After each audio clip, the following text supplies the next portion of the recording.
Have you ever wondered what would have happened if Yuji Itadori was born with the six eyes, not as an ordinary kid with insane physical strength, but as a once-in-a-generation prodigy destined to stand at the top of the jujutsu world? If the power meant for the strongest sorcerers awakened within Yuji from birth, how completely would that rewrite the entire jujutsukaisen timeline? The story begins, far back in the Heian era. In a blood-soaked temple lit by dying flames, Ryomen Sukuna sits calmly on a throne of corpses. Standing before him is a man with stitches across his forehead, Kenjaku. The two monsters aren't fighting, they're planning. A plan that won't unfold tomorrow, not in 10 years, but 1,000 years later. Kenjaku promises Sukuna something impossible. A perfect vessel. Centuries pass, and in this altered timeline, Kenjaku makes his move early. He possesses a woman named Ari Itadori, the sister of Jin Itadori, and carefully places himself near the most powerful bloodline alive. She marries into the most powerful bloodline alive, and eventually, she gives birth to a boy named Yuji. The moment the child opens his eyes, the world trembles, because staring back at the jujutsu world are the six eyes, a power so rare it appears only once in an era. But this time, for the first time in history, there are two, the newborn Yuji and a 10-year-old prodigy named Satoru Gojo. However, there's a twist. Unlike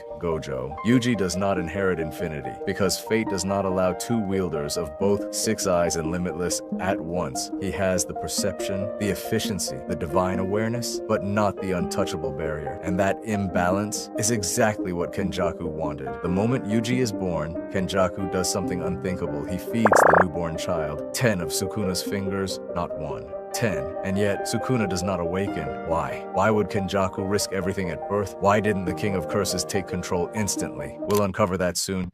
But the moment Yuji takes his first breath, Kenjaku disappears. His part in this phase of the plan complete, rumors spread instantly. A child with the six eyes is born. Bounties appear in the shadows. Assassins whisper, but there's a problem. Because guarding that child is 10-year-old Gojo. And even at that age, he is untouchable. He protects his younger half-brother effortlessly. Years pass. Gojo turns 17 and enrolls at Tokyo Jujutsu High. Yuji is now 7.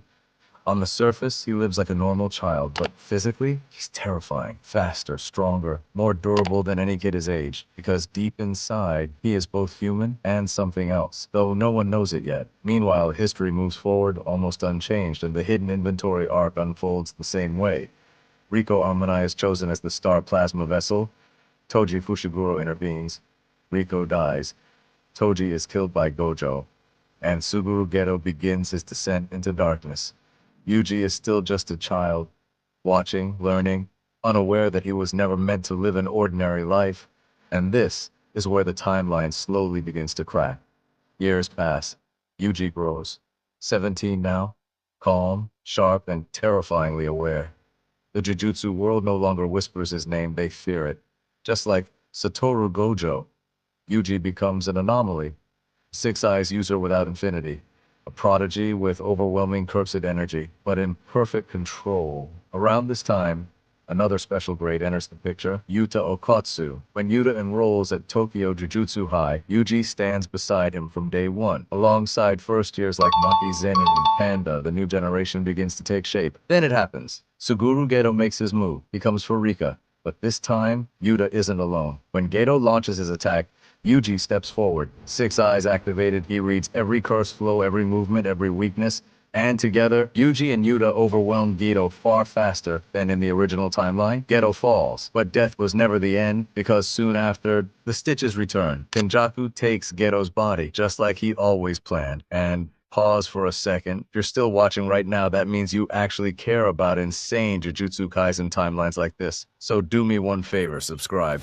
Because I promise you, the next What If We're Cooking will make this one look normal. And I don't want you missing it when it drops. Now, let's continue. Time moves again. Yuji grows stronger under Gojo's guidance.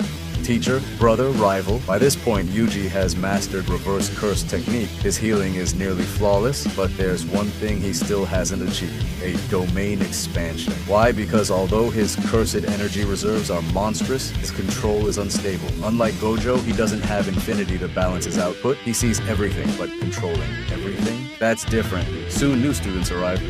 Megumi Fushiguro, Nobara Kugisaki, the next wave begins, but Gojo makes a surprising decision. Instead of sending Yuta overseas, he sends Yuji to Africa to search for the remaining fragments of the Black Rope, the only weapon capable of interfering with Limitless. In this timeline, Yuji is second only to Gojo, so Yuji leaves and Yuta stays in Japan. Meanwhile, Curse, born from humanity's hatred, takes shape. Mahito. Kenjaku begins rebuilding his disaster alliance. Jogo, Hanami, Dagon. The pieces are set, and then Shibuya. The curses seal off the city. They wait not for Yuji, for Gojo. Inside the chaos, students like Megumi and Yuta have no idea what's truly coming. And just like the original timeline, Gojo dominates. He slaughters curses effortlessly until a familiar voice speaks from the shadows. Satoru.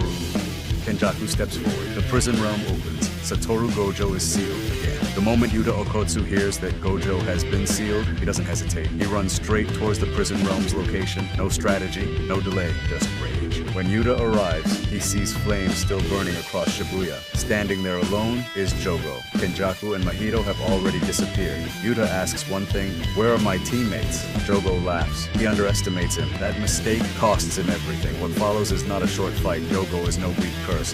His volcanic eruptions tear through buildings. Maximum meteor lights up the sky. But Yuta doesn't panic. He adapts.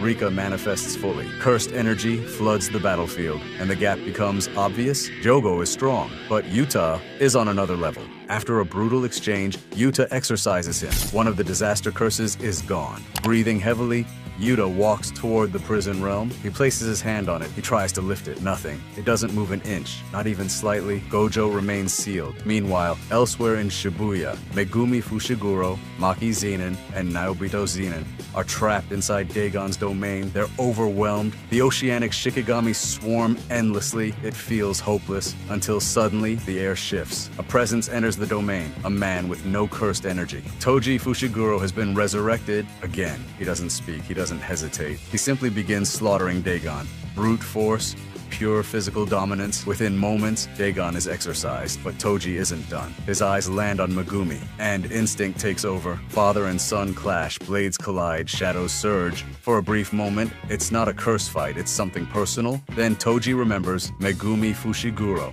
his son, just like the original timeline. Toji makes his decision and ends his own life. Again, shaken, wounded, and pushed beyond his limit, Megumi later encounters Haruta Shigemo. Haruta mocks him, pressures him, breaks him mentally, and this time, there is no Yuji nearby. No Sukuna waiting inside a vessel, no safety net. So Megumi makes the ultimate gamble. He summons the forbidden Shikigami, 8-handled sword, Divergent, Sila Divine General, Mahoraga. The wheel begins to turn. Mahoraga manifests and immediately kills Haruta, but here's the problem. There is no Sukuna in Shibuya, no King of Curses to overpower it, no one strong enough nearby to stop it. Here we go, the moment Yuta Okotsu feels the violent shift in cursed energy. His instincts scream. That energy isn't normal, it's ancient, it's evolving. He rushes toward it at full speed, and when he arrives, he sees something that makes even him freeze. Mahoraga stands over a bloodied Megumi Fushiguro. The wheel above Mahoraga's head is turning, adapting, preparing to strike. Megumi can barely move. One more second, and he dies. Yuta doesn't think, he moves. Rika manifests instantly. Cursed energy floods the city. Yuta opens with overwhelming output. Copied techniques, high-level swordplay, raw force. Mahoraga blocks, adapts. The wheel turns once. Yuta changes strategy. Long-range attacks. Mahoraga adapts again. The wheel turns twice. Yuta grits his teeth. He has never encountered something that learns mid-fight like this. Rika fully manifests. The sky darkens. Their combined energy shakes Shibuya, but Mahoraga keeps evolving. Every slash becomes less effective. Every curse technique becomes predictable. For the first time in years, Yuta feels fear. If this continues, even he might fall. Mahoraga raises its blade. The wheel turns again. And then space distorts. A purple beam erases everything in its path. Mahoraga disappears instantly, no adaptation, no survival, just absolute erasure. Yuta's eyes widen.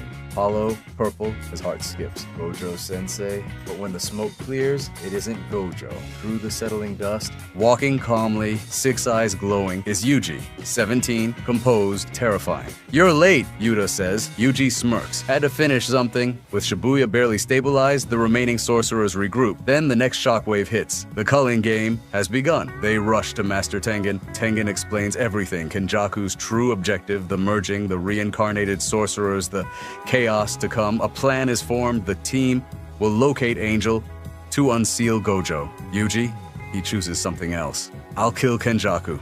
No hesitation, no debate, just resolve. Yuji finds Kenjaku before anyone expects. The battle is catastrophic. Gravity techniques bend the battlefield. Ancient sorcery floods the sky. But Yuji's six eyes see everything, every flow, every weakness, every deception. Kenjaku realizes something horrifying. Yuji isn't just strong. He's analyzing him, learning him, adapting faster than expected. Yuji's rage explodes. He combines raw, cursed output with surgical precision. And finally, he fires a perfected hollow purple, stronger than before, more stable, more focused. It tears through Kenjaku completely. As Kenjaku collapses, he smiles. You fool, this was always the trigger. And he dies.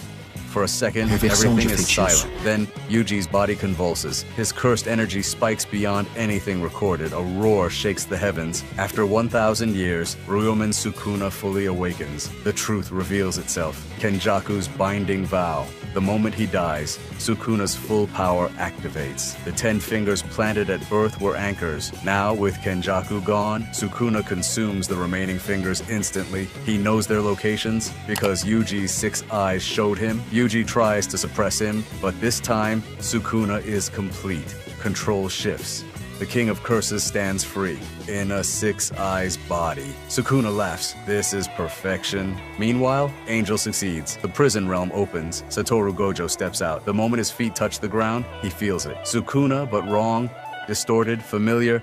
Gojo arrives and sees Sukuna inside Yuji. For the first time, Gojo is silent. The fight begins instantly. Infinity collides with Malevolent Shrine. Perception meets perception. For the first time, Gojo fights someone who sees what he sees. Their movements are unreadable to anyone else. They counter before attacks begin. They predict before intentions form. At first, Gojo dominates. Experience matters. Control matters. Sukuna begins losing ground. So he does something insane. He transforms into his Heian form, while retaining six eyes perception. Now, even Gojo feels pressure, domain expansion, malevolent shrine, unlimited void. The clash tears apart the sky. Reality fractures. Time feels distorted. The battle drags on. Gojo begins to tire. His output slows. Sukuna grins. Victory is near. Then a heartbeat echoes inside Sukuna's chest, inside the domain. Boom, boom, boom. Sukuna falters. His form flickers inside his own innate domain. Yuji is fighting, not physically but spiritually, a soul battle. Yuji refuses to surrender. With six eyes awareness, he understands Sukuna's structure. He targets the core of his soul and destroys it from within. Sukuna roars and control shifts. The Heian form collapses. Yuji stands there instead, breathing heavily, wounded, but smiling. He looks at Gojo. See, bro, I told you I'd handle it. And guess I'm stronger now. For once, Gojo laughs. Not arrogantly, not proudly, but genuinely. Because the next era has arrived. And that's where this timeline ends. But Sukuna isn't completely erased. The bond still lingers, meaning this world is still unstable. And if you want part 2 of this insane alternate timeline, you already know what to do.